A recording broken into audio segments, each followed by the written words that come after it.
I really want to talk to or speak on this idea that I've been chewing on around viewing neurodivergence as a rite of passage.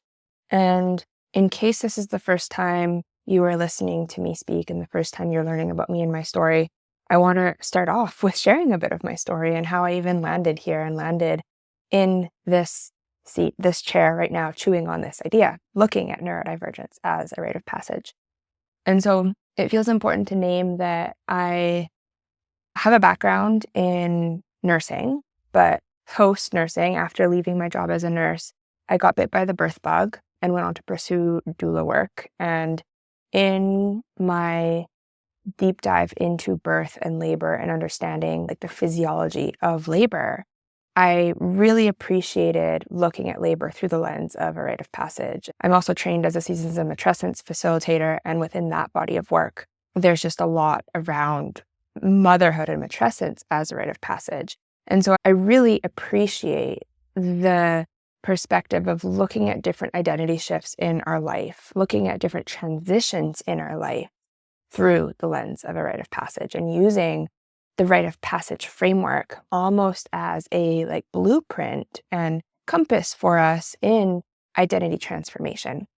And so as I've been emerging and evolving and unraveling and uncovering my own neurodivergence, I can't help but see and relate it to a rite of passage. And I want to talk about that. A little bit about me. I am a newly identified neurodivergent. I've basically spent the last 30 years of my life pretending I'm not autistic. I feel like looking back, there were many micro moments throughout my life where I had that thought, but I would just like brush it aside or really fall into the trap of this belief that I'm not autistic enough because I don't fit into the stereotypes.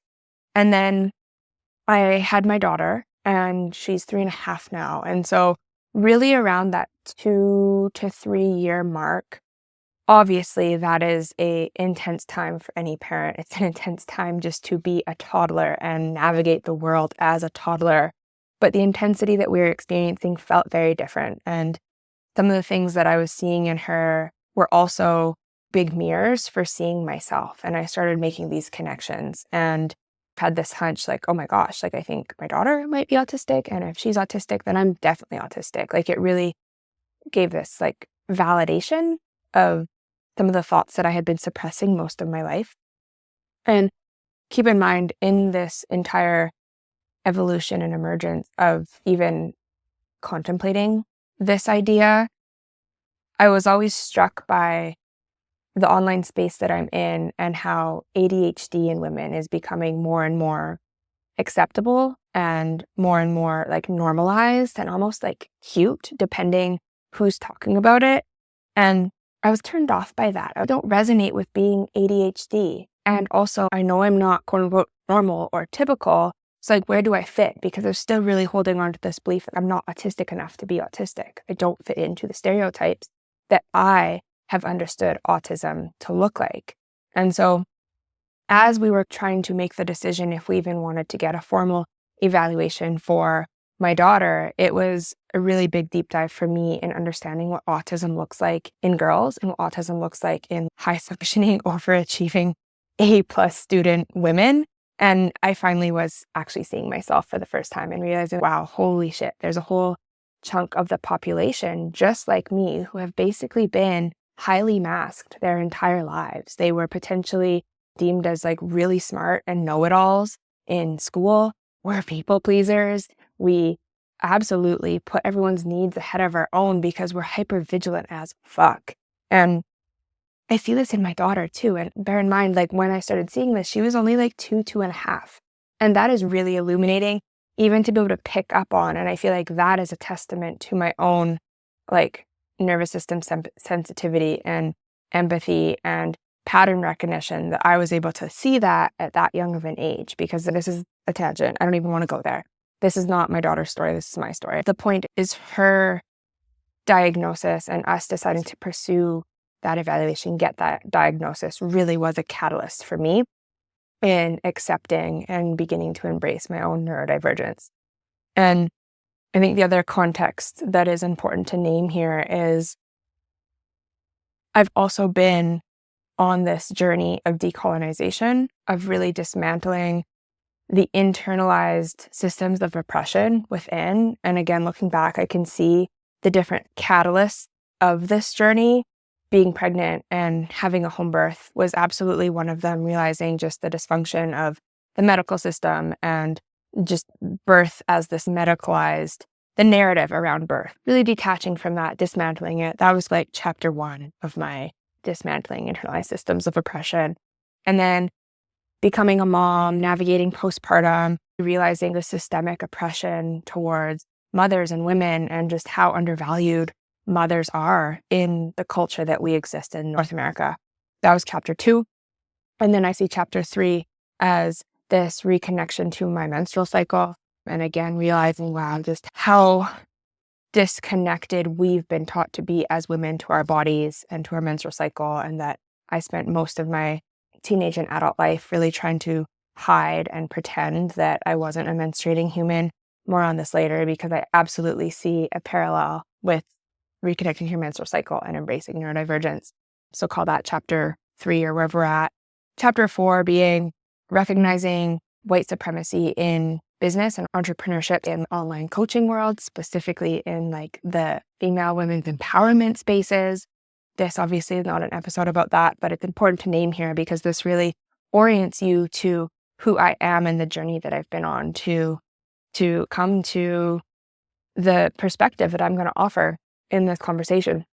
And after that, I also was initiated into anti-racism work and really deep diving into just the white supremacist culture in the online coaching space and seeing, again, just the different systems of oppression. At first realizing that I was the oppressed as a woman and as a mother, and then realizing, oh shit, I'm also the oppressor in some contexts, right? And how am I perpetuating white supremacy? How am I perpetuating things like racism without consciously doing it? Just the water that we're swimming in and potentially not actively and intentionally going upstream from it.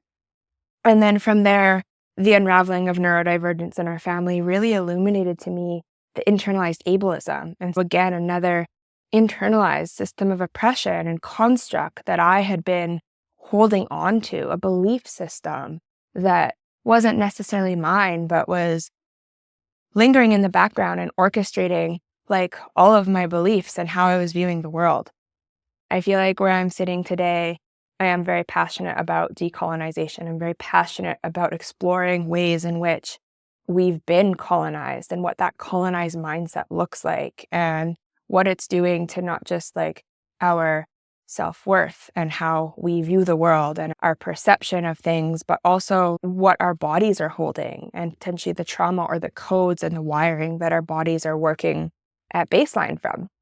And so anyways, right now, talking about neurodivergence as a rite of passage, I really want to speak to the 3 phases of a rite of passage, just in case you're not familiar with that. And so most simply, the first phase is separation. So that's that moment when you realize, oh shit, things aren't like they used to be. The ground beneath me feels like it's crumbling. It's like that awakening moment of, oh, wow, things are different. It's disorienting. It is uncomfortable. I should name that I think all 3 phases of a rite of passage have their own level of discomfort and vulnerability. But that first phase of separation, it really is the point of no return. It's like you literally have taken that leap away from something that was probably so familiar and safe. And of course, our nervous systems deem familiar as safe. So when you take that leap, when you cross that threshold, there's that moment of, oh shit, I don't feel safe because this is unfamiliar.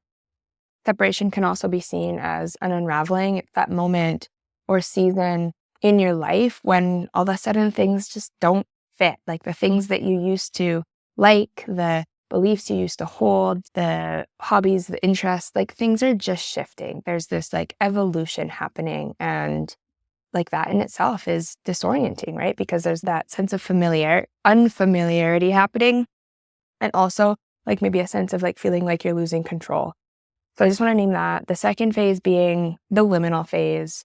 This is the messy middle. You recognize that you're no longer who you thought you were, or that things aren't how they used to be, but you're not yet sure who you're becoming.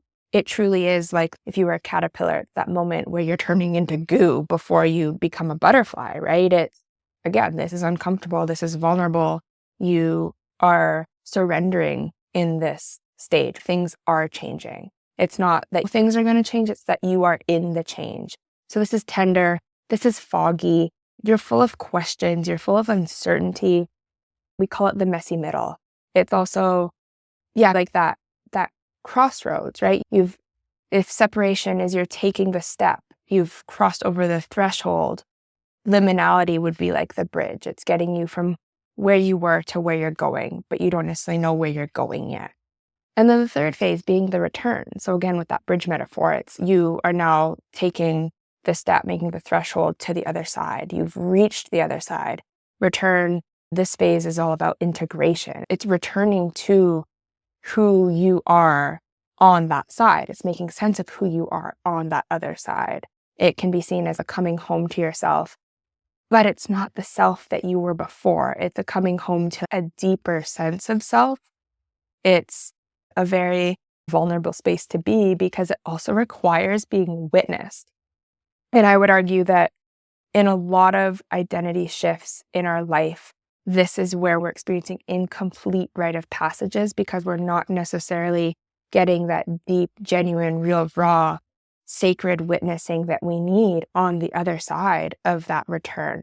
We are still clinging on to the old identity in the sense of clinging on to the people that have felt familiar and safe to us. And I'm not saying you need new people, but you need to allow yourself to be seen in that new identity. And I think for a lot of us, we hold on to trying to maintain the identity and the reputation and the way that we feel like we're being perceived. We try to maintain that because it creates this felt sense of safety in belonging and having connections with people. It makes it feel like if people truly saw us for who we are, who we're becoming, we might lose that relationship. We might break that connection. And that is a very tender and vulnerable space to be in. So witnessing is really important here because witnessing is how to complete that end stage of a rite of passage, being witnessed in who you're becoming. And so I'm going to put a pin on that because I think that's really important in this conversation.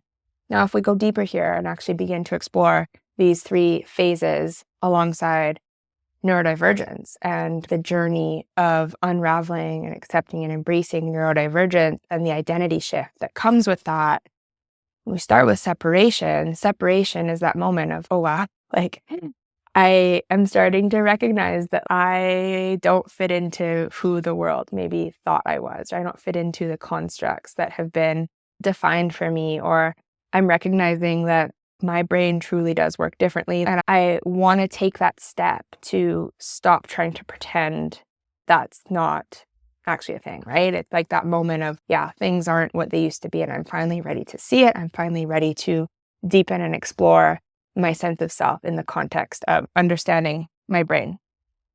This is that moment where you are recognizing where you've been and where you've been pulled away from yourself. You're noticing those moments of potentially micro, subtle moments of self-abandonment and self-betrayal. This is also the moment potentially in motherhood or business or something somewhere in your body. You're just feeling this like point of friction. This isn't quite right. Like I'm being pulled in a different direction. There's often like a catalyst, I would argue, where you begin to see yourself differently. And so I'm going to share a bit of like my story and what my catalyst was, because for me, a part of it was motherhood, and for you, it might be something different. But it's that catalyst is something that cracks you open and says, I'm different. And it's that start of the unraveling. It's you taking the first step to cross over the threshold and move into likely a season of deeper exploration. And so for me, I would say that this wasn't just like an overnight thing. It wasn't like I woke up one morning and I'm like, oh my God, I'm neurodivergent. Looking back, there was a series of events that happened. I'm not even going to speak to pre-motherhood because I think they were just like fleeting thoughts of, oh, I wonder if I'm autistic. And then I would shove it down. But once I became a mom, I really started to recognize that I was already at capacity in so many aspects of life. Being a mom really stretches you in a lot of ways. If you're a mom, you know exactly what I'm talking about. But being at capacity meant that I wasn't able to mask in ways that I had most of my life. And so my ability to keep it together just wasn't as accessible. I really wasn't able to perform in ways that I had before. And I think in realizing that, I was able to see that it was performance. Like I was almost forced to drop the mask because I could only hold so many marbles, right? And that was the marble that lost priority. And so I really began to see like where my struggles were with executive functioning, where my struggles were with sensory sensitivity, and where my struggles were with things like the mental load of, we always hear about the mental load of motherhood, but I would argue that for a neurodivergent mom, this just intensifies. I couldn't hold all the marbles anymore. I had to drop some. And I think the other catalyst here was, again, seeing it in my daughter. She really is a mirror for me. And again, people talk about this all the time, that their children are mirrors, especially when we're talking about like trauma and wounds and like reparenting and stuff like that. But I think a lot of people have this experience, they don't necessarily have the language for it, is they might see neurodivergence in their kids, but they don't necessarily know what they're seeing. They're just seeing how different their kid is, and they don't want them to lose that spark. They don't want to squish them or smush them. And I know that's what I saw in my daughter, right? She's fiery, she's spirited, she's a lot. And I never want her to feel like she's too much. And being able to see that in her really was this invitation for me to see it in myself too, right? If I refuse to smush it and squash it in her, if I refuse to dim her light, how dare I continue dimming my own light?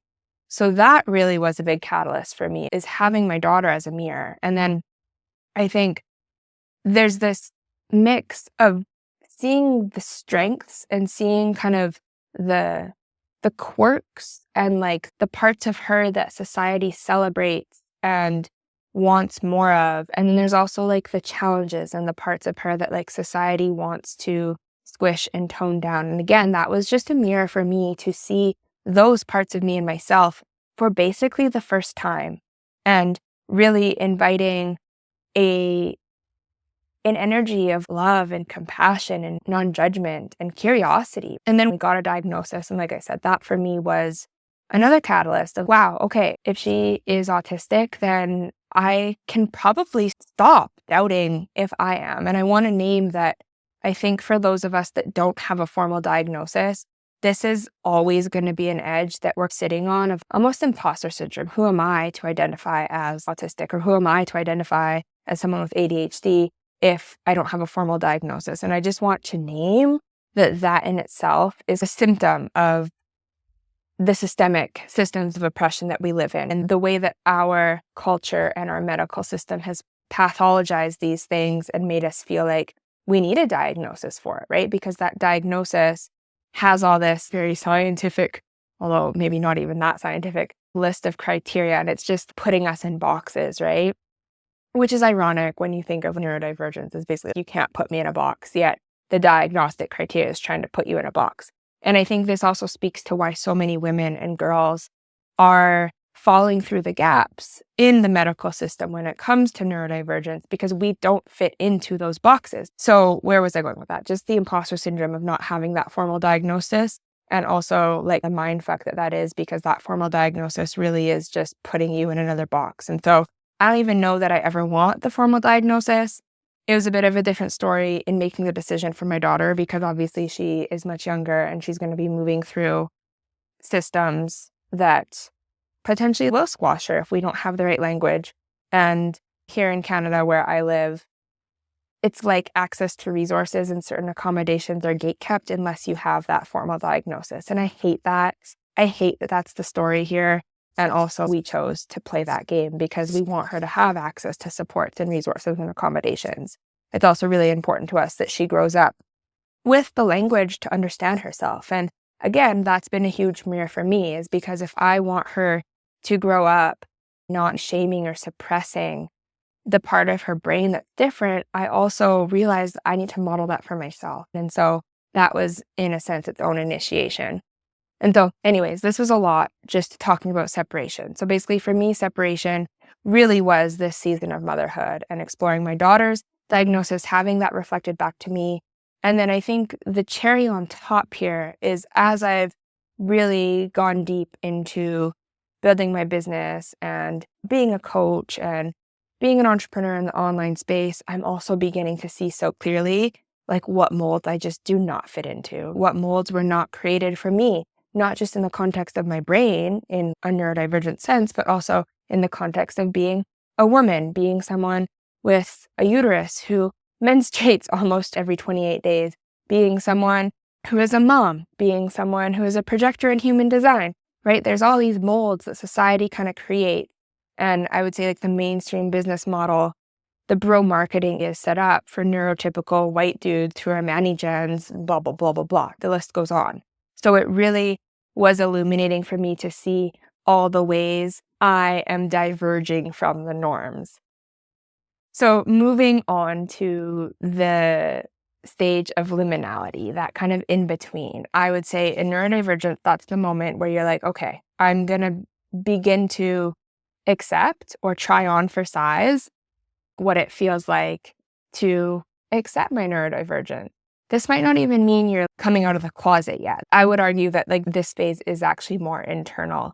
And like I said, this is that like messy middle. It's the in between. You're like on the bridge, it's the waiting room. It's awkward, it's clunky. But this is also the phase where the magic really happens. Even though in the moment it doesn't feel very magical. Like I said, this is when the caterpillar is turning into goo before they emerge as that butterfly. With neurodivergence, this is a phase of a lot of questioning and a lot of research. This is the phase where you are potentially going down rabbit holes and maybe even obsessing with hearing the voices of other autistic people to begin to find meaning and make connections and see yourself. There's a lot of questions. So you are actively and intentionally seeking out answers. Even though you might not get the answers, it's that like active exploration. This is also where you might begin noticing internalized ableism at play. The society we live in has a way of telling us that being different is wrong. And so there's this sneaky feeling of shame in a way. And this phase requires like an unshaming, and that happens intrinsically. In separation, you're beginning to recognize where you might be self-abandoning and self-betraying. But now in the liminal phase, you are repairing that with yourself. You're attending to yourself, beginning to explore, how do I accommodate myself in this moment? How do I choose self-honoring over self-betrayal? And yeah, this is clunky because it's not a one-size-fits-all approach. There isn't a book or a handbook or a TikTok page that tells you exactly how to live your best neurodivergent life. Although there are a lot of like helpful hacks and voices out there helping us to play around and discover like new ways of meeting ourselves. But this is so unique and personal for each person. And to pile on the potential decades and generations and like ancestral lineage behind us that we're holding, that our bodies are holding, that makes us feel like being different is wrong, that makes us feel like standing out is unsafe. Because in previous moments of history, it was unsafe. And I want to name that because that's a really tender realization to have, that there was a time not that long ago that to stand out, to be different, literally might have meant death.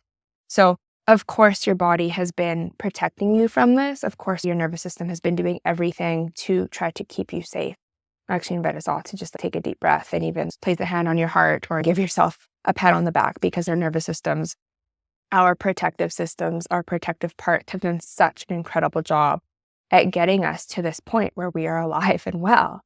And it's also 2025 at the time of recording this. The world is a dumpster fire and times are changing. There is increasing acceptance around neurodivergence, right? There's more and more understanding of what this actually means and what it actually looks like. And we're beginning to see ourselves in different places. And so there's a deeper level of understanding. And within that deeper level of understanding, it's widening the permission field for us all to really reclaim our truest nature, our truest rhythms, and our natural and organic pace.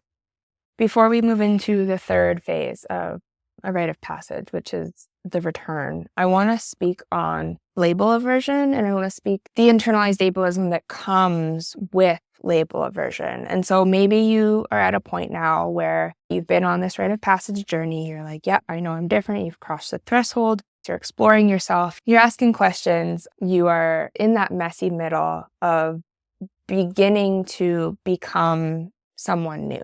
And maybe that someone new isn't actually new, it's actually a reclamation of who you always are. Really, the butterfly analogy here isn't correct. I feel like we should be looking at it through the lens of a snake going through transformation. It's a shedding of things that were put on you, the masks, the skin. So it's the shedding of, instead of the caterpillar becoming butterflies, blah, blah, blah. But the butterfly example is cute.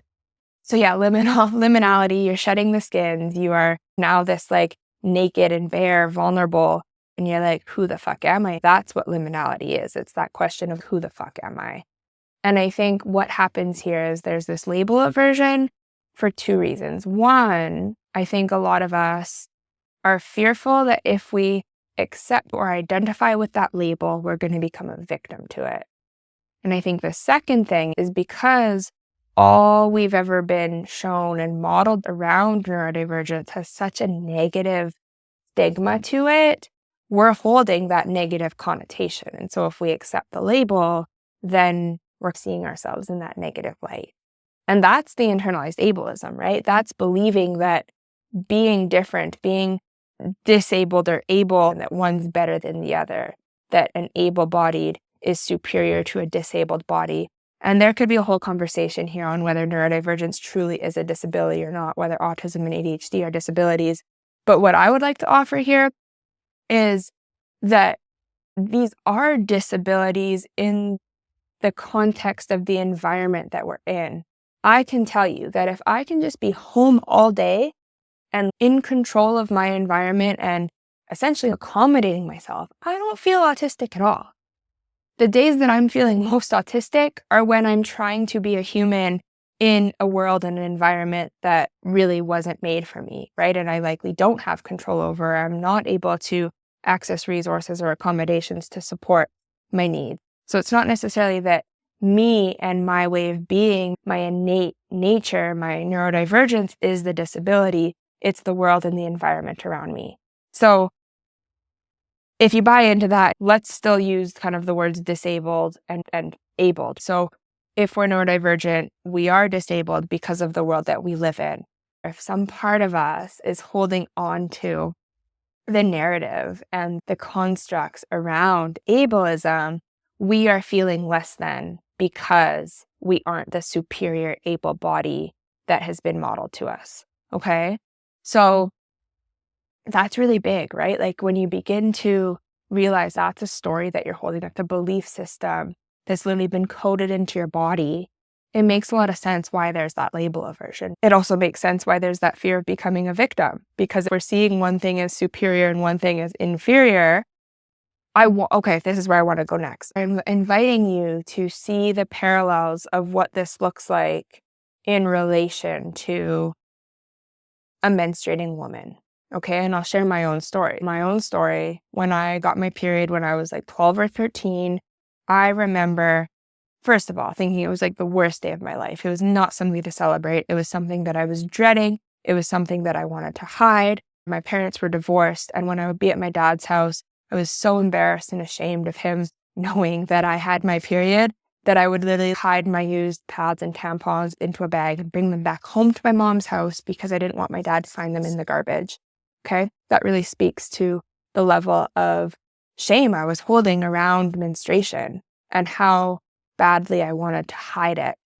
And then I remember like growing up and in school and then in my job, always feeling like I had to act tough when I was experiencing symptoms related to being a menstruating woman that made my reality harder, right? Whether it was PMS or cramps or just low energy or irritability or cravings, whatever it was, I always felt like I just had to pretend it didn't exist and try to fit in and keep up and just pretend that that part of me wasn't real. And I remember I went on birth control and I intentionally chose to be on a birth control that made me only have my period every 3 months. And then later on, I had an IUD that made my period almost non-existent. And I thought I was winning. I thought that was the goal. I was like proud and brag about to my friends, right? That was the goal, is we didn't want to have periods. And it's just so interesting looking back because that narrative, that belief system that I was holding is the social construct that was passed down to me, right? It was the world telling me that having a period is inconvenient and it gets in the way and you need to basically do everything that a man can do. So cough it up and pretend that it doesn't exist. Also, like, it's gross. And so if it's gross, then you're gross. And like all these stories that just absolutely aren't real. And so if we look at reconnecting to your menstrual cycle as a rite of passage, right? The separation phase being like, oh shit, that's not actually what I believe. I actually want to have a relationship with my menstrual cycle and I want to feel good. And so for me, that happened again after I became a mom. When I got my period back postpartum, I, for the first time, felt what it was like to be a cyclical and menstruating woman without synthetic hormones running through my body. And I will admit, like, the lows were low, but the highs were also high. And I feel like before that, I was just running at this flat line, right? I was just numbed out. And so reconnecting to my menstrual cycle allowed me the opportunity to actually feel things for the first time. Yes, it meant that maybe PMS was more intense. Maybe my flow was heavier and the days were longer, right? But it also meant that I got to feel what it felt like to ovulate and have an increased libido and have an increased surge of creativity and motivation. And then in my late luteal phase, experience what it feels like to have that motivation to follow through on things and complete things and tie loose ends up, right? I never experienced that before. I never experienced the cyclical nature of my truest nature. And so having that aha, deciding to cross the threshold to separate from the old identity and begin embarking on this new journey of cyclical embodiment, that teetered me into the phase of liminality, which is holy shit. There's waves of grief here where it's like, how have I been betraying myself for this long? You begin to recognize all of the systems and constructs around you that have potentially made you believe certain things, and now you're unlearning those beliefs. You're also asking questions and exploring how to meet yourself. You're learning, like, how do I tend to myself when I'm menstruating? How do I tend to myself during my follicular phase and then ovulation and then luteal? It's this exploratory phase. And coming to the return is you're actually embodying it, right? And it's something that you are more confident in owning and naming, and it becomes easier to, I don't know, for example, I'm able to tell my husband, like, when I have my period, when I'm wearing my period undies, like, there's different needs and he knows what they are. And that's something that I'm really looking forward to getting to model to my daughter, right? It's something that was never modeled to me. And again, growing up in the world and the culture that I grew up in, it really was something that I thought I had to hide and shame. And anyways, the point is, the identity shift that came in reconnecting to my menstrual cycle, I would argue, is very similar to reconnecting to my neurodivergence. Because again, I see so clearly where the shame and the motivation to hide or suppress was outside of me. It is society's stories and narratives that were passed down to me that I absorbed. And it's not my truest nature. And I'm recognizing that my truest nature, there's nothing wrong with it. It's just how I am. And with my menstrual cycle, there are parts of the world, there are cultures, there are narratives out there that say that it's gross and bad and wrong. And I believed those for a long time. And I'm now recognizing that, no, this is actually the most natural thing my body could be doing. And I actually see it as like sign of health. And right, I could go on and on. I invite you to make your own connections right now and maybe even explore what your relationship is with your menstrual cycle and what it was like during adolescence and now, because that could help you soften into building a relationship with your neurodivergence. The other piece I want to offer here before we move into the third phase of return is the other parallel I see. And that's when we are either doing like personality tests and learning about ourselves, maybe it's like the Enneagram, or even like back in high school doing like Cosmo magazines and doing the quizzes, right? We love that shit. Humans love that shit. Humans love to understand themselves. I know in my own experience, learning about my astrology, like my natal chart, and learning about my human designs has been so empowering. It's so validating. It helps me see myself, and it helps me grant myself a permission slip to potentially do things differently. I'm a projector in human design.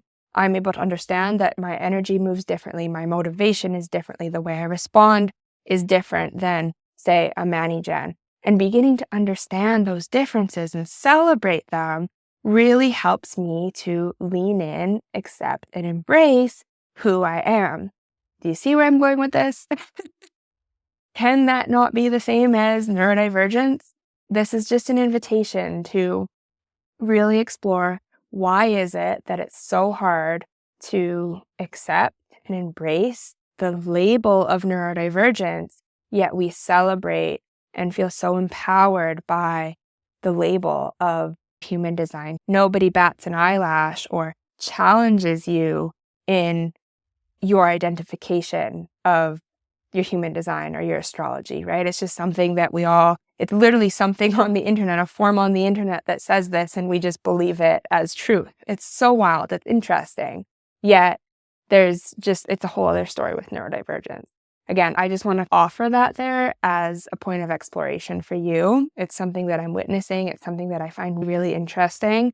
And it's something that I've sat with myself. Why is it so empowering to see and understand myself through tools like astrology and human design, yet neurodivergence sometimes feels a little bit like crunchy and disempowering. And when I sit with that, I recognize that it's the internalized ableism and it's the way the world has portrayed neurodivergence and autism and ADHD to me, right? So it's me not necessarily even seeing myself. So having that self-doubt, like that I don't feel like I'm autistic enough because I don't fit into the stereotype. I don't fit into the box that's been modeled to me.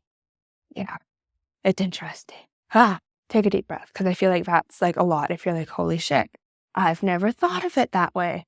I know, it is a lot. And I think the systems that we live and play in, they are working marvelously, right? It's all by design. They don't want us to see ourselves. They want us to continue to feel shame and to suppress this part of ourselves, because this part of ourselves is a threat.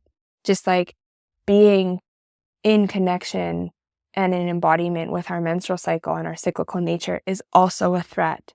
It's a threat to the systems that currently have control. And I just want to offer that too as an anchor point. And is it really disempowering then? Or is it just that the world has wanted you to believe that it is? Okay, moving into the third phase, the last phase, the return. The return, like I said, is that integration, that coming home to yourself. Obviously, you can see there's blurred edges here, right? It's not just overnight you enter a different phase. This is like just organically happening. And so the return phase is what I would say, like when you begin to step into that full expression of who you really are, of your neurodivergent self. It's where you stop seeing it as something wrong and start really seeing it as something brilliant and something that you're not trying to shame or hide anymore. And it might not even be that you see it all as brilliant. I want to speak on that because I think there's a lot of people out there that are all like, oh, neurodivergence is a superpower. Autism is a superpower. ADHD is a superpower. And yeah, parts of it are. But I think when we ride that train too far one way, we end up gaslighting the parts that are still really hard and challenging. And again, this is a sneaky way that internalized ableism comes up, because I think we tell ourselves, this is a superpower, these are the strengths, this is my brilliance, like this is all I'm going to see. I'm only going to look at the brilliance and the superpower side of me. It's because you're still shaming the parts of you that aren't a superpower. You're still shaming the parts of you that are facing real challenges and that need accommodations and help and resourcing. It's a sneaky thing, but beginning to just see all parts of yourself and not even naming them all as brilliant, but really just that acceptance, that tender love of like non-judgment and compassion, the same way we would give a child. And again, this is why I think my daughter has been such a beautiful mirror for me, is because I see her challenges and I just meet them. I tend to them, right? It's not about fixing or pretending they don't exist or changing her so that she's like less of a burden. Like that just is not even vocabulary in my world right now. That's not how I see it all. We just meet her. And I'm wondering, can we do the same thing to ourselves? So anyways, this return is about reconnecting to your trueness, your body's natural wisdom, your natural pace, your natural rhythms. And like I said, it's not all going to be hunky-dory. There's going to be parts that feel really clunky. There's going to be parts that feel like they're a real challenge. And I also want to come back to this idea of a disability where it's not that you are disabled. It's not that parts of you aren't working. It's that the world around you, the environment that you are trying to live and exist in, isn't supportive of your needs, right? This sounds like such a stupid example, but it'd be like you're trying to put a piece of bread in the microwave to toast it. It's just not going to work. It's going to heat it up, but like you're constantly going to have this like soggy bread. And are you going to get mad at the bread, or are you going to get mad at the microwave? The environment needs to support the thing that we are doing. I told you that was a really bad example. What else do I want to say here? I think my own story. So for me, beginning to return to, and I wanted to use the word return really intentionally here, right? Coming back to the caterpillar to a butterfly versus like the snake shedding its skin example. This really is more of a snake shedding its skin. You're not becoming someone new. You are returning to who you've always been at your core. It wasn't like late onset neurodivergence, okay? It's late identified. You are just realizing later on that, holy shit, this is who I am, but you've always been that way. And that in itself carries a lot of grief. That in itself is a huge like clusterfuck confusion wave to hold and navigate. For me, the phase of return really was about, or it's not even, I shouldn't even speak to it as if it's over. I think this is going to be a lifelong phase. I think all three of these will continue to come up in different facets. But for me, the return is beginning to make the accommodations in my life, beginning to allow myself to be seen in this identity, kind of coming out of the closet and saying, I'm neurodivergent, or voicing my needs to friends and family and saying, I need help with this, or I don't know, like passing off the grocery list to my husband because I know my executive functioning when it comes to grocery shopping and cooking and stuff literally is non-existent. And so instead of shaming and judging myself for really struggling with that, I just allow someone to help me. It's accommodating myself. Going downstairs and all of the lights are on in the kitchen is overstimulating as fuck. I turn the fucking lights off. Wow. What a mind-blowing moment. Like, that would have been something that I would have just swallowed up because someone else had turned the lights on and didn't turn them off. It's like those micro moments of how can you meet yourself in this moment. And again, this is like a lifelong journey. You are constantly learning more about how to meet yourself each day. But the important piece here is that witnessing aspect. And I put a pin on this earlier in the conversation of how important it is to be witnessed in this new identity. Because identity is twofold. It's how you see yourself, but it's also how others see you. And I think to be able to fully step into the identity, we need to be witnessed by others so they can reflect back to us and confirm and validate what we're feeling inside.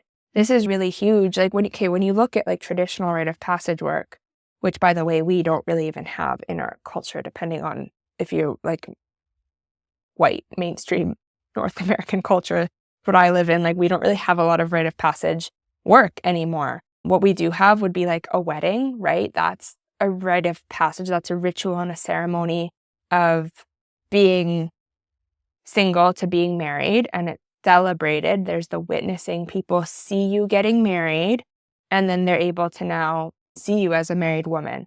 Same with birth, right? People see you pregnant. They're probably not witnessing your birth, but they're then witnessing you with a baby on your hip instead of a baby in your belly. There's a witnessing there. And so that witnessing part is really important in an identity shift. Staying in the closet keeps you in the frivol phase. And so why I'm naming this is I think this is potentially the most uncomfortable piece for a lot of people when looking at neurodivergence as a rite of passage. It's really hard to be seen in this new identity because for most of us, we've been masking our entire lives. And so again, my story, my husband and I have been married for a long time. We've known each other since grade 4. We have a core friend group that has been with us and witnessed our relationship and us as individuals since literally like elementary and high school. And so my core community of family and friends have known me for decades.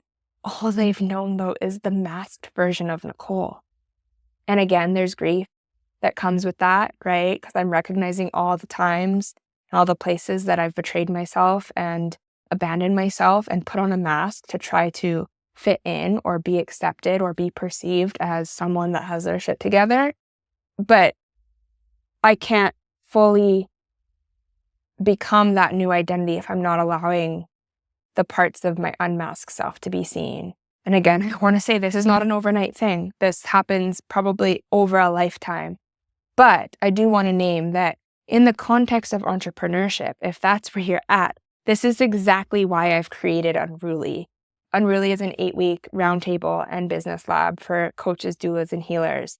And I've been thinking about my own journey and looking at neurodivergence through the lens of a rite of passage while creating this and realizing that, wow, so many of us are in this phase of liminality. We're still sitting with all these questions. We're still working through internalized ableism. So the roundtable aspect of Unruly is really meeting us there. It's meeting us in that introspection and those questions, but it's also weaving in the phase of return in the sense of having a community to witness you in. Right? That's where it starts. You don't have to go full on, like scream out of the closet, have a t-shirt made saying I'm autistic and I've been masking my entire life. That is edgy as fuck to your nervous system.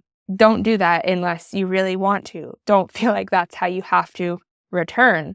What's actually more gentle and soft is surrounding yourself with people that are going through something similar to you, who are also going through their own rite of passage and their own becoming and return of their truest nature, because that feels safer to the nervous system to be seen by other people who get it.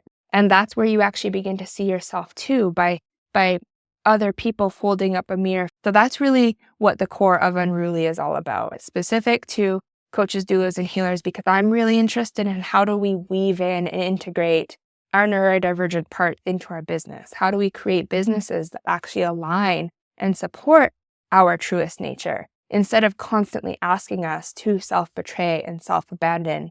Because I would say that in the online space, like, masking happens whether you're neurodivergent or not. But as a neurodivergent person, you are probably more susceptible to masking. You're more hypervigilant. You're more in tune to how to fit into this world and how to be successful in the online space. And so I think it's really important that we are grounding into our true sense so that we can fully express and not be abandoning ourselves online, because that's ultimately how we can create safe and genuine connections and attract the right people into our offers and into our business ecosystem. We don't want people being attracted to our masked self. We want to be able to show up as ourselves in relationship to our community. That feels like a mouthful. I didn't want this conversation to become a pitch into my program. And also, this is it, right? This is why I created Unruly. And I want you to know that it's there for you if you feel like this is where you're at in the season of life, the season of business, and the season of coming into relationship with your own neurodivergence. Unruly begins on May 1st. It's 8 weeks. The links are in the show notes. So I invite you to check that out if that resonates for you.